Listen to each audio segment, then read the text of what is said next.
સુરતમાં મેઘરાજા મન મૂકીને વરસ્યા છે। મોડી રાતથી શરૂ થયેલો વરસાદ અવિરત વરસી રહ્યો છે, જેને પગલે અમરોલી ન્યૂ કોસાડ રોડ પર પાણી ભરાઈ જતા સ્થાનિકોને ભારે હાલાકીનો સામનો કરવો પડી રહ્યો છે। સુરતમાં મોડી રાતથી શરૂ થયેલો વરસાદ અવિરત વરસી રહ્યો છે, જેને પગલે વાતાવરણમાં ઠંડક અનુભવાઈ રહી છે।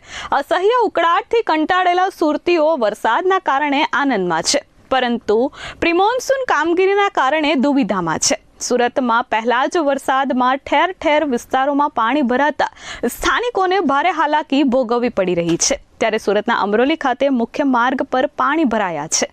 ન્યૂ કોસાડ રોડ પર વરસાદી પાણી ભરાતા લોકોને ખૂબ મોટી હાલાકી પડી રહી છે। રાહદારીઓ અને વાહન ચાલકોને ભારે હાલાકી પડી છે। વહેલી સવારે પડેલા ભારે વરસાદના કારણે આ પાણી ભરાઈ જતા ત્યાંથી પસાર થતા લોકોને હાલાકી વેઠવી પડી હતી। તંત્રની કામગીરી સામે લોકોમાં અનેક પ્રશ્નો ઊભા થયા છે, જ્યારે બીજી બાજુ સુરત મહાનગરપાલિકાએ જે દાવાઓ કર્યા હતા તે દાવા ખોટા પણ સાબિત થઈ રહ્યા છે।